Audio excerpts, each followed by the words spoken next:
Hello everyone. Today we read a very famous poem, Ode to the West Wind by P.B. Shelley. लेकिन शुरू करने से पहले मेरी एक रिक्वेस्ट है आप लोगों से कि प्लीज़ लास्ट तक वीडियो के साथ बने रहना, क्योंकि 75 लाइन्स हैं इस वीडियो में। बहुत लेंदी पोएम है ये, जिसे एक्सप्लेन करना बहुत ही मुश्किल है, फिर भी मैंने किया है क्योंकि शैली is one of my favourite poets like kids. बहुत टेंडर एज में इन दोनों की डेथ हो गई थी। बाकी फेमस पोइट्स की तरह अगर ये जीते तो इनका नाम किस मुकाम पर होता कुछ कहा नहीं जा सकता, क्योंकि इतनी छोटी सी एज में इनकी डेथ हो गई, फिर भी इनका नाम आता है मेजर पोइट्स में। ठीक है, तो पहले हम बात करते हैं, थोड़ी सी इन्फॉर्मेशन ले लेते हैं शैली के बारे में। इनका जो पूरा नाम है वो है पर्सी वेसी शैली, और शॉर्ट में हम इनको पीबी शैली कहते हैं। जिनका जन्म हुआ था 4 अगस्त 1792 को, और इनकी डेथ हुई थी जुलाई 1822 में। ठीक है, और ये रोमांटिक पोइट माने जाते हैं, मेजर रोमांटिक पोइट माने जाते हैं। ठीक है, और इनकी जो एजुकेशन है वो हुई थी ऑक्सफोर्ड यूनिवर्सिटी से, और वहाँ से भी इन्हें निकाल दिया गया था क्योंकि इनकी जो विचारधारा है वो किसी से भी मेल नहीं खाती, चाहे फैमिली हो, चाहे स्कूल हो, चाहे इनका ग्रुप, मतलब ये दुनिया से जुदा रहते थे बिल्कुल भी, क्योंकि बहुत टैलेंटेड है। इनकी विचारधारा कभी किसी से मेल नहीं खाई।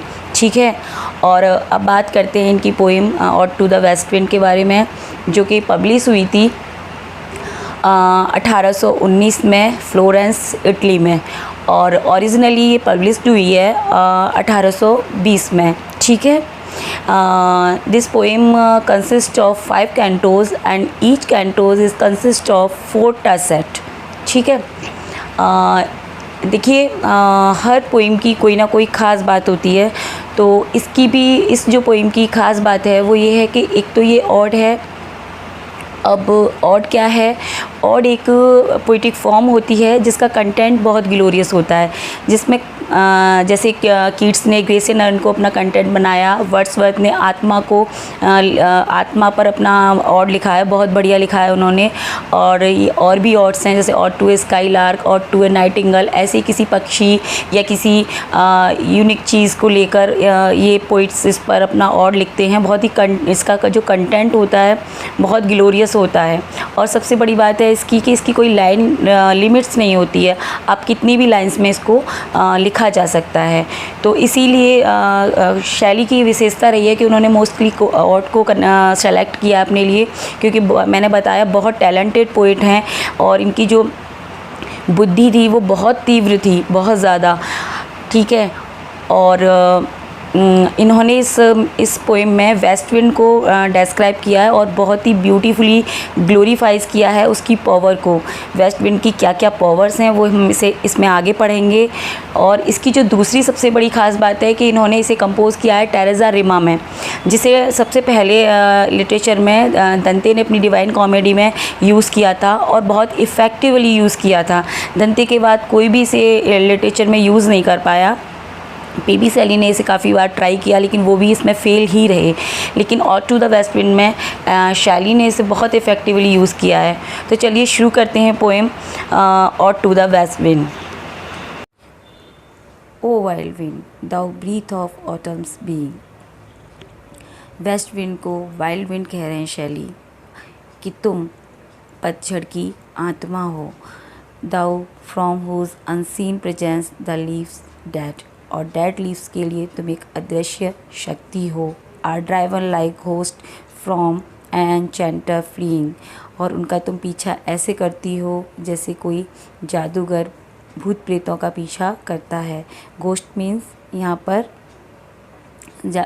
भूत प्रेत, और एनचेंटर का मतलब है जादूगर। Yellow and black and pale and hectic red, पीली, काली, पेल एंड धुंधली red. Pestilence strike in multitude, O thou who chariotest to their dark wintry bed. यानी कि yellow, black and pale and hectic red leaves का पीछा तुम ऐसे करती हो, उनको ऐसे भगाती हो जैसे कोई महामारी से ग्रस्त। पेस्टिलेंस का मतलब है यहाँ पे महामारी। स्ट्राइकिंग मीन्स ग्रस्त, महामारी से ग्रस्त कोई भीड़ शहर छोड़कर भागती है और विंट्री बेड बन जाती हो। द विंग सीट, हवा में जो बीज उड़ते हैं उनके लिए तुम एक बेड बन जाती हो। Where they lie cold and low, जो कि वो सोए रहते हैं वहाँ। Each like a corpse within it graves, जैसे अपनी ग्रेव में कोई मुर्दा सोए रहता है। Until the thine azure sister of the spring shall blow, जब तक कि आकाश की नीली बहन यानी कि स्प्रिंग आके उन्हें जगा ना दे, वो धरती के अंदर सोए रहते हैं। Her clarion over the dreaming earth and fill, और वो अपना बिगुल आके बजा देती है और इस सोई हुई धरती को आके जगा देती है। Driving sweet buds like flocks to feed in air, और वो बीज को एक बर्ड्स की तरह निकाल कर ऐसे लाती है जैसे कोई गडरिया या फिर कोई जो पशु चराने वाले लोग होते हैं अपने पशु का झुंड मैदान में लेके आते हैं।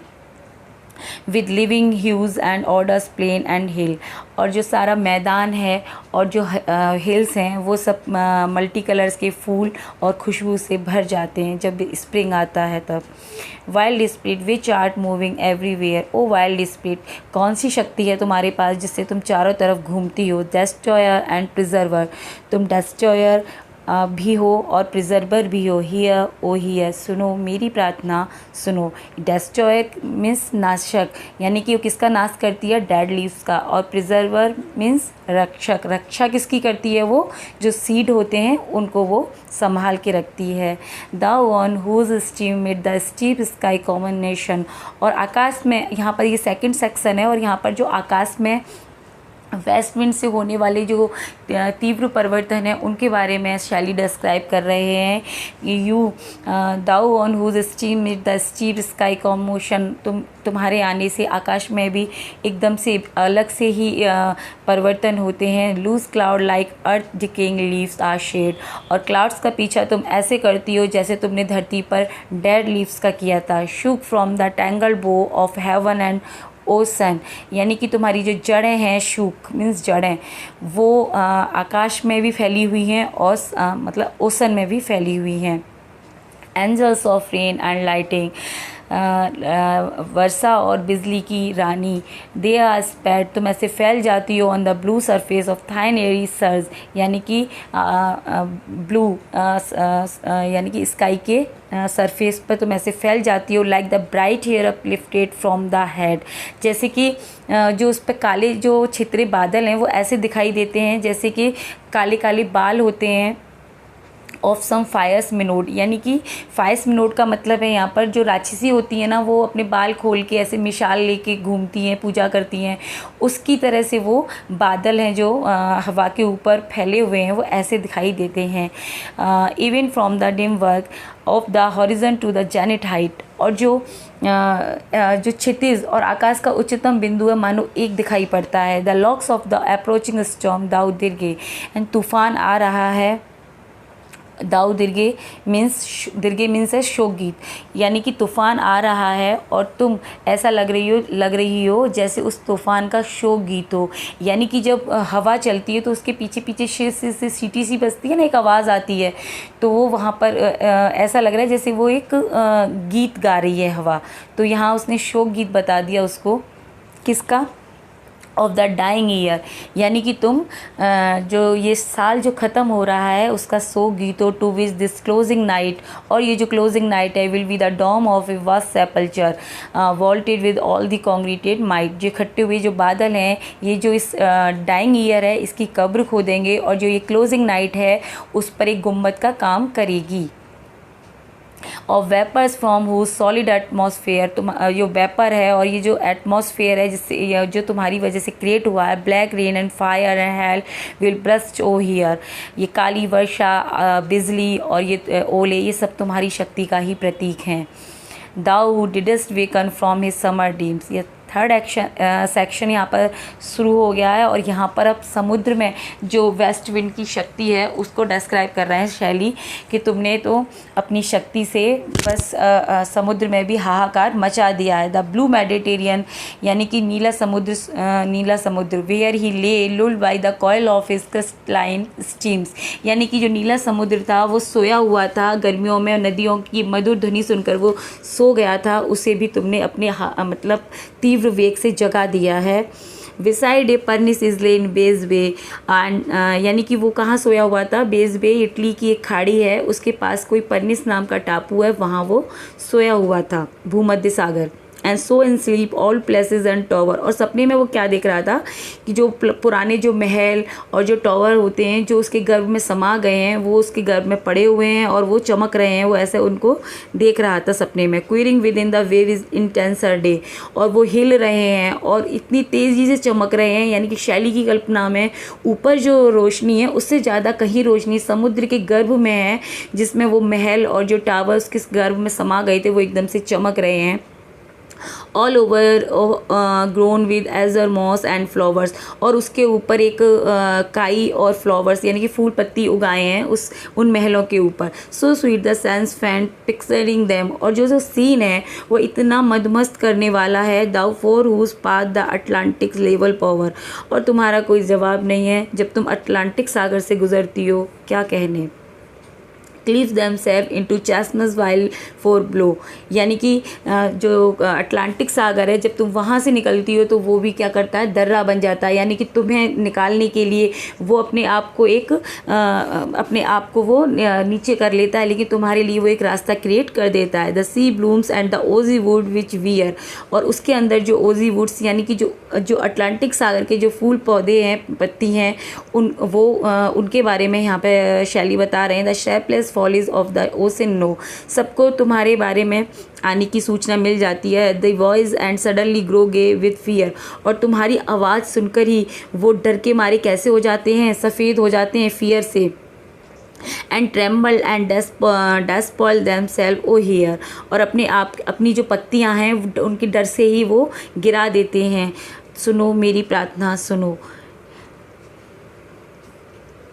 ठीक है, अब जो फर्स्ट 3 सेक्शन थे उसमें पोइट ने वेस्ट विंड को डिस्क्राइब किया है, उसकी जो पावर है, जो धरती पर कैसी थी उसकी पावर, स्काई में वो क्या करती है, एंड ओशन में उसका क्या पावर है, वो सब कुछ उसने डिस्क्राइब किया। अब इस स्टेंजा में पोइट अपना दर्द उससे शेयर कर रहे हैं, यानी हवा से वो अपनी बातें, अपना जो दर्द है वो शेयर कर रहे हैं। जैसे आप लोगों ने सुना होगा, जैसे बहुत सिंगर्स होते हैं वो सॉन्ग गाते हैं, कहते हैं ओ हवा बता दे क्या लकीरों में लिखा है, जैसे अपने दर्द अपनी बातें शेयर करते हैं ना, बिल्कुल शैली बिल्कुल ऐसे ही यहाँ पर अपना जो दर्द है वो हवा के साथ शेयर कर रहे हैं और कह रहे हैं if I were a dead leaves, अगर मैं भी एक डेड लीव्स होता, दाउ माइटस बियर, तो मुझे अपने साथ ले जाती। If I were a swift cloud to fly with thee, अगर मैं भी तीव्र गति से चलने वाला बादल होता तो तुम्हारे साथ दौड़ता। A wave to pant beneath thee power and share, और तुम्हारे अगर मैं वेव होता तो तुम्हारे साथ घूमता। The impulse of this stand only less free, मेरी शक्ति तुम्हारी शक्ति से कुछ ही कम होती। देन दाउ ओ कंट्रोलेबल, यानी कि वो तुम उससे कह रहे हैं तुम अनियंत्रित अनकंट्रोलेबल कह के उसको एड्रेस कर रहे हैं वो हवा को।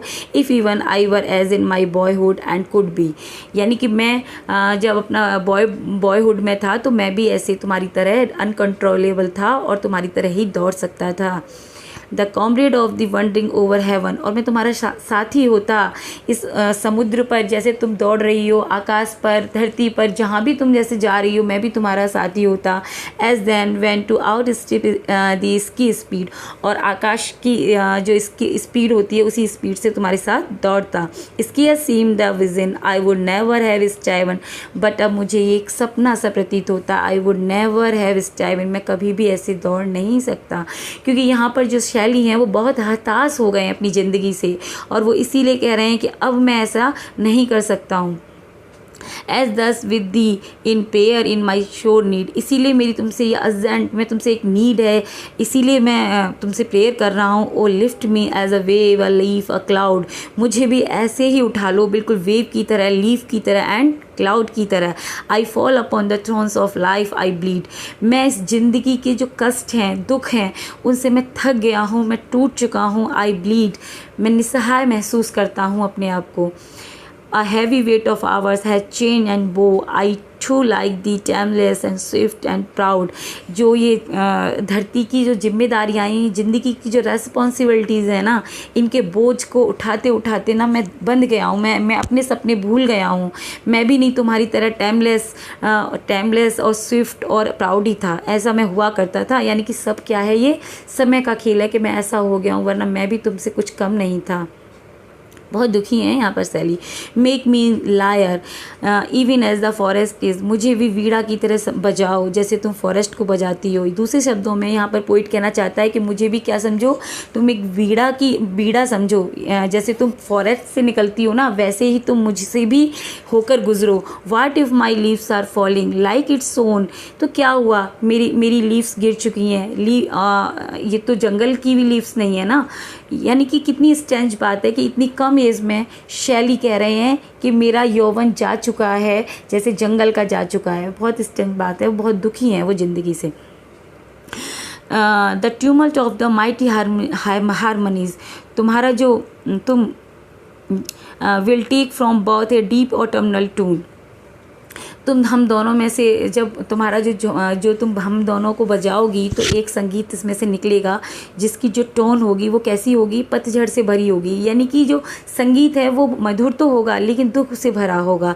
स्वीट दोस इन सैडनेस बी दाउ स्पीड फायर्स, और तुम मुझ में अपने आप को मुझे अपने अंदर संभालो, मेरी आत्मा बन जाओ। माई स्पीड दाओ मी इम्पेचुअस वन, मैं बहुत अधीर हो रहा हूँ, अब मुझसे कुछ भी सहन नहीं हो रहा है। Drive my dad thought over the universe, और जो मेरे विचार हैं उसे इस यूनिवर्स पर फैला दो। कैसे, जैसे तुमने डेड लीव्स को फैलाया था।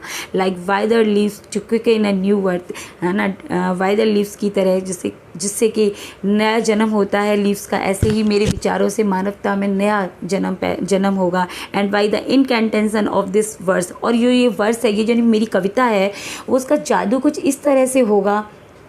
स्कैटर्स एज फ्रॉम एन अनएक्सटिंगाइज अर्थ, और ऐसी आग जलने वाली जगह पर इनको फैला दो जैसे किसी जगह आग लग जाती है और वहाँ राख रह जाती है, लेकिन उसमें फिर भी कुछ जैसे स्पार्क या चिंगारी होती है, और अगर उसमें हवा चलने लगे तो फिर से वो आग उड़ के कहीं भी, अगर वो जो स्पार्क होता है वो किसी भी, अगर जैसे छप्पर या किसी झोंपड़ी पे जाके गिर जाता है तो वहाँ दोबारा से आग लग जाती है।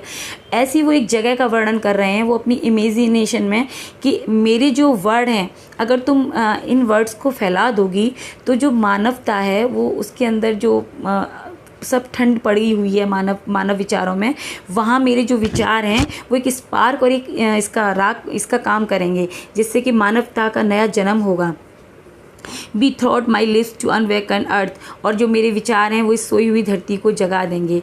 The trumpet of a prophecy O wind, if winter comes can spring be far behind, और जो मेरी भविष्यवाणी है कि स्वर्ण युग आने वाला है ये सत्य हो जाएगी कि इस O wind if winter comes can spring be far behind, यानी कि शरद ऋतु के बाद शीत ऋतु आती है और शीत ऋतु के बाद क्या आती है, बसंत ऋतु आती है, और ये ऋतुओं का क्रम ऐसे ही चलता रहता है। बिल्कुल ऐसे ही जैसे मानव जीवन में दुखों के बाद सुख आता है, सुख के बाद दुख आता है, ये चक्र चलता रहता है, यानी कि कोई भी स्थिति परमानेंट नहीं है। तो ये रिफ्लेक्टिव लाइन है इस पोएम की और मेरी फेवरेट लाइन है। तो बस ये थी आज की poem. Thank you for listening me.